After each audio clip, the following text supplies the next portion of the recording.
Abdullah II bin al-Hussein has been the King of Jordan since he ascended the throne on 7 February 1999 upon the death of his father King Hussein. He is a member of the Hashemite family, which has ruled Jordan since 1921 and claims to be descended from the Islamic prophet Muhammad. Abdullah was born to Hussein and his second wife, the British-born Princess Muna al-Hussein. He was named Crown Prince shortly after his birth. King Hussein transferred the title to his own brother, Hassan, in 1965, only to return it to Abdullah in 1999. He is married to Queen Rania of Jordan, who is of Palestinian origin. In 1993, he assumed command of Jordan's special forces and became a major general in May 1998. Emir of Dubai, Mohammed bin Rashid Al Maktoum, is his brother-in-law, through Mohammed bin Rashid Al Maktoum's marriage to Haya bint al-Hussein. Early life. Abdullah was born in Amman, to King Hussein, during his marriage to British-born Princess Muna al-Hussein. He was the king's eldest son and as such he was heir apparent to the throne of Jordan under the 1952 constitution. However, due to unstable times in the 1960s, King Hussein decided to appoint his brother, Prince Hassan bin Talal, as his heir. Abdullah began his schooling at the Islamic Educational College in Amman. He then attended St Edmund's School, Hindhead, in England, before continuing his education in the United States at Eaglebrook School and Deerfield Academy in Deerfield, Massachusetts. In 1980 he attended the Royal Military Academy Sandhurst, was commissioned into the British Army as a second lieutenant, and served for a year as a troop commander in the 13th, 18th Royal Hussars. In 1982, Abdullah was admitted to Pembroke College, Oxford, where he completed a one-year special studies course in Middle Eastern affairs. Upon returning home, he joined the Royal Jordanian Army, serving as an officer in the 40th Armoured Brigade,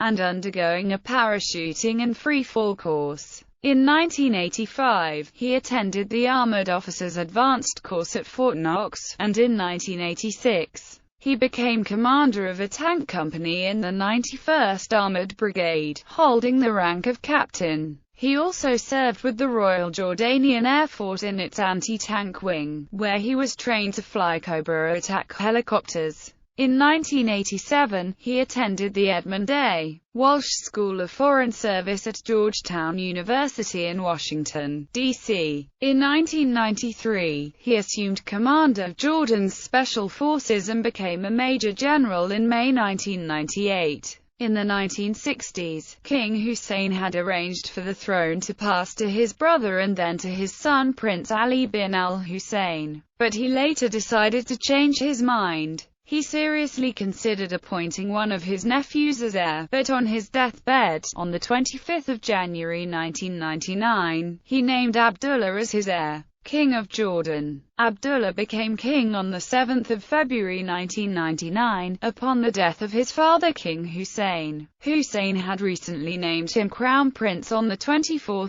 January, changing the constitution and replacing Hussein's brother Hassan, who had served many years in the position. His namesake is King Abdullah I, his great-grandfather who founded modern Jordan. A few hours after the announcement of his father's death, Abdullah went before an emergency session of the Jordanian National Assembly. Wearing a red and white keffiyeh, Abdullah entered the parliament to quiet applause from senators and assemblymen, some weeping. Hussein's two brothers, Hassan and Mohammed, walked ahead of him. Abdullah stood in front of a portrait of Hussein at attention, drawing more applause. He then spoke in Arabic the oath taken by Hussein almost 50 years before: "I swear by Almighty Allah to uphold the Constitution and to be faithful to the nation." Zaid al-Rifai, Speaker of the House of Notables, opened the session with Al-Fatiha, the opening surah of the Quran. His voice cracked with emotion as he led the recitation. Allah save His Majesty, Allah give him advice and take care of him. Politics as king. King Abdullah II is the head of a constitutional monarchy in which the king retains substantial power. In 2010, he was chosen as the fourth most influential Muslim in the world. In the 2016 edition, he is leading the field as most influential Muslim. Jordan's economy has improved since Abdullah ascended to the throne in 1999, and he has been credited with increasing foreign investment,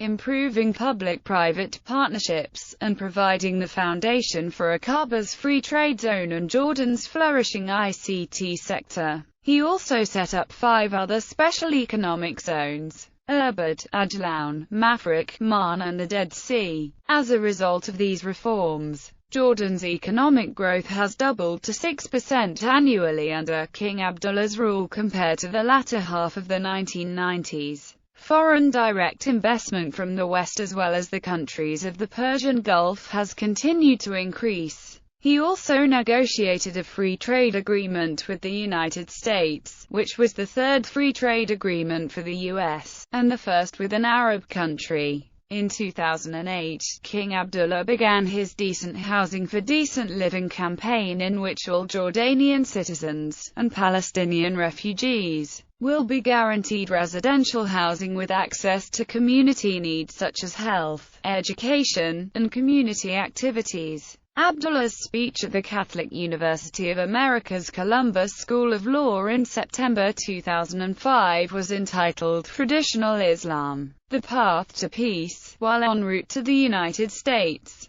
King Abdullah met with Pope Benedict XVI to build on the relations that Jordan had established with Pope John Paul II to discuss ways in which Muslims and Christians can continue to work together for peace, tolerance, and coexistence. The king announced on the 2nd of March 2007 municipal elections in Jordan, and in the 25th of November 2006 in his parliament address, told the parliament to work on reforms of the press and publication law. King Abdullah II has worked for the Israeli-Palestinian peace process, attending the Arab Summit in 2002, OIC conferences and having several summits with U.S., Israeli and Palestinian delegations to find a solution for the Israeli-Palestinian conflict. On the 6th of December 2012, King Abdullah traveled to the West Bank to visit the Palestinian Authority, becoming the first head of state to visit the territory after it was accepted as a non-member observer state to the United Nations.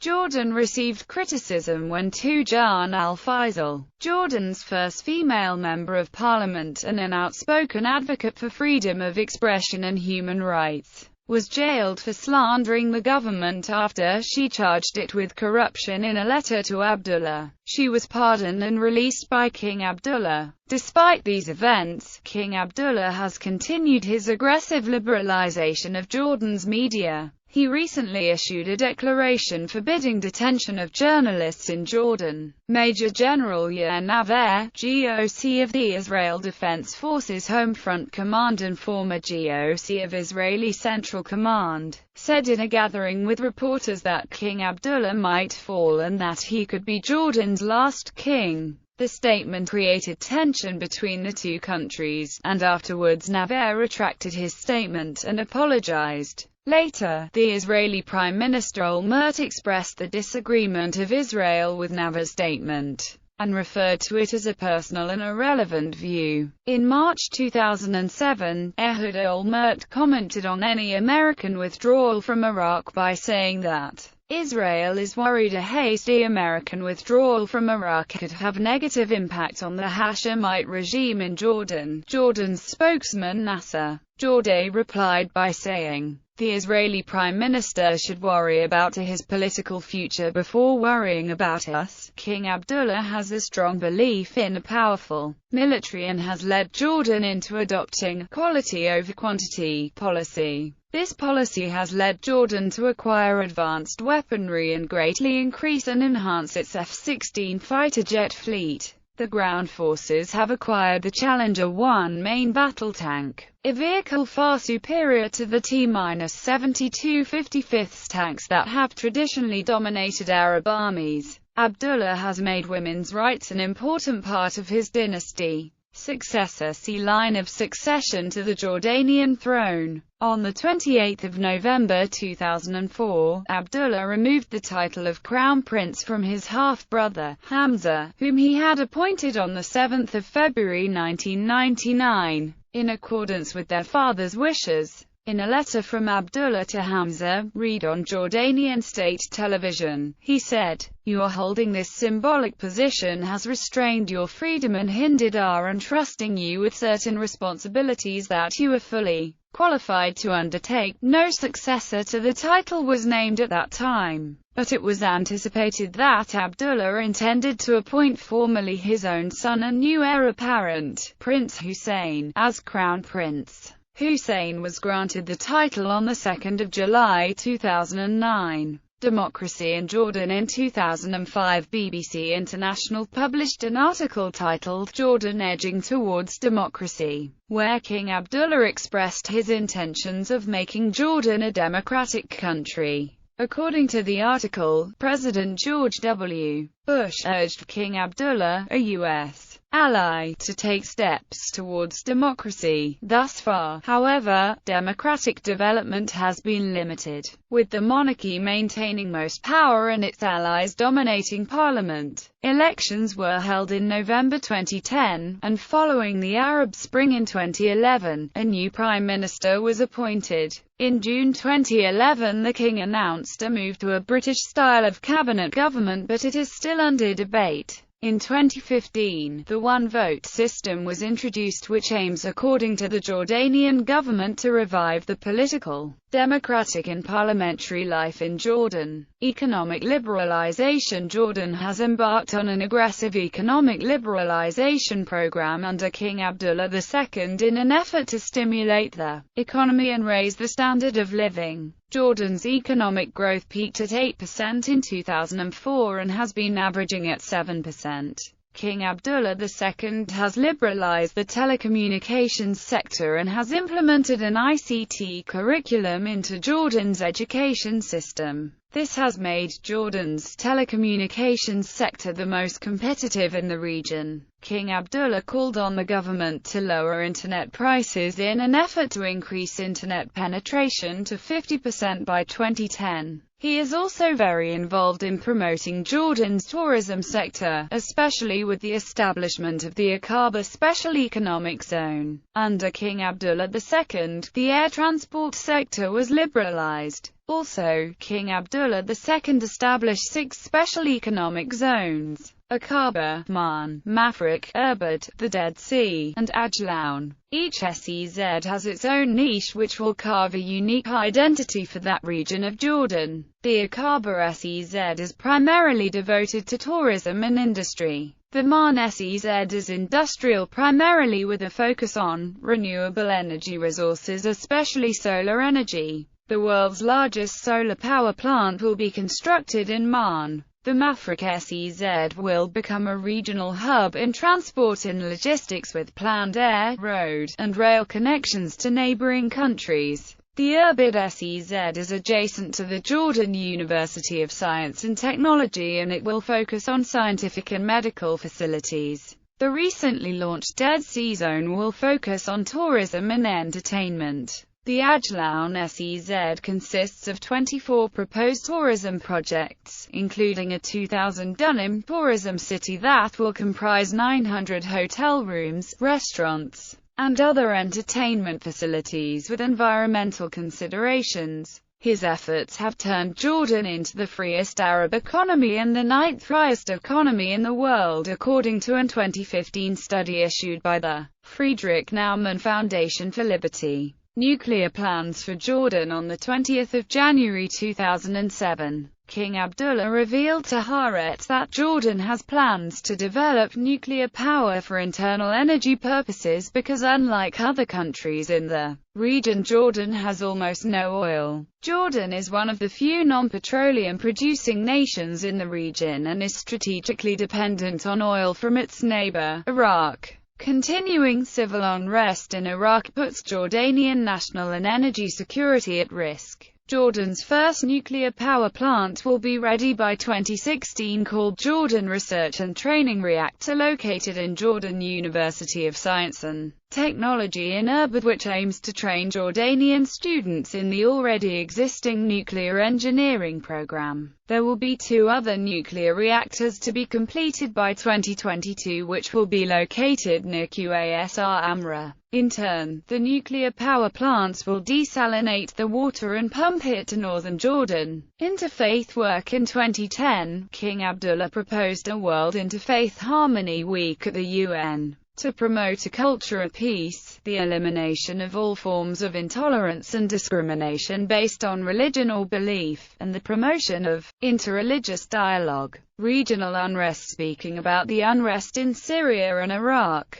Abdullah II told a delegation of U.S. congressmen on 29 June 2014 that he fears the turmoil in Iraq could spill over into the entire region. He added that any solution to the problems in the war-torn country must involve all of the people of Iraq. Abdullah's comments put him at odds with Israel on Iraq's future. Prime Minister Benjamin Netanyahu had called for full independence for Iraq's northern Kurdish region, echoing earlier statements by President Shimon Peres. Abdullah's comments came as the Iraqi army continued to attack jihadist forces that had recently seized large areas of the country north of Baghdad. In the biggest operation at the time against the Islamic State, troops backed by tanks and helicopter gunships battled to retake the city of Tikrit. This followed reports of ISIS activity inside Jordan itself. At 2 rallies in Amman, tens of protesters took it to the street, raising their fists while waving homemade banners bearing the logo and inscriptions of the Islamic State of Iraq and Syria, and shouted,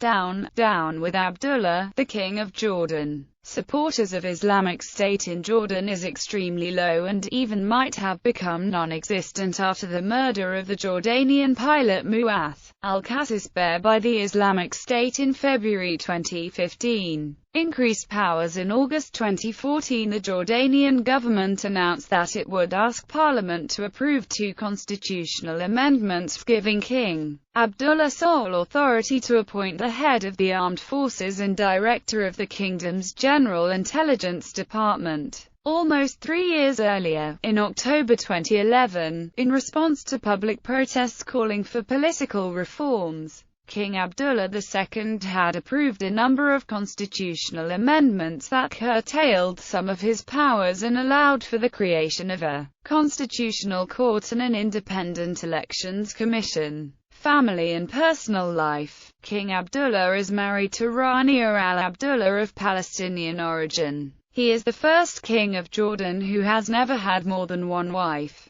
They have 4 children: Prince Hussein, Princess Iman, Princess Salma. Prince Hashem shares his birthday with his father. King Abdullah has listed skydiving, rally racing, scuba diving, football, and science fiction among his interests and hobbies. He promotes tourism in Jordan, having served as a tour guide for Discovery Channel travel host Peter Greenberg in the Jordan, the Royal Tour. In the program, the king notes that since assuming the throne, he is no longer permitted to skydive. King Abdullah also likes motorcycles, and toured Northern California on a Harley-Davidson in July 2010. Prince Ali bin al-Hussein, one of his brothers and president of the Jordan Football Association, has claimed that King Abdullah is the biggest fan of the Jordan national football team. King Abdullah himself was a former president of the Football Association until he assumed his father's throne and became King of Jordan and was succeeded by Prince Ali.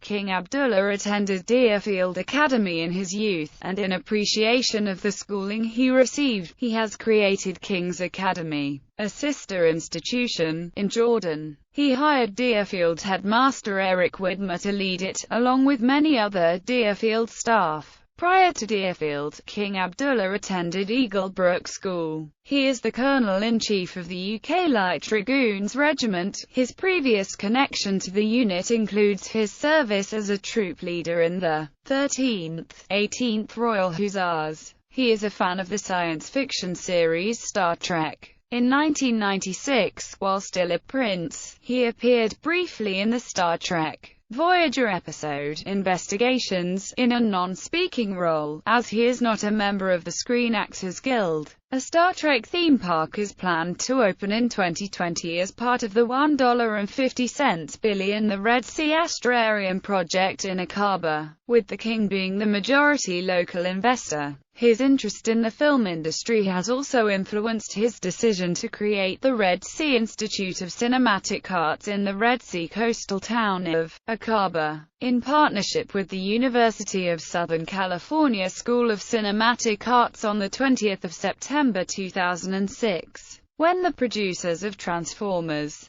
Revenge of the Fallen chose to film in Jordan, he called on 38 military helicopters to help transport equipment into Petra. King Abdullah II has an interest in the Internet and information technology, and commented on 2 Jordanian blogs that discussed his interview with the Petra news agency, the Black Iris, and the newspaper Daily Ad-Dustur. He is also a fan of stand-up comedian Russell Peters, granting him an audience in 2009 and inviting him for dinner. On 13 December 2013, in the 2013 Middle East cold snap in Oman, he helped to push a car which was stuck in deep snow in a street.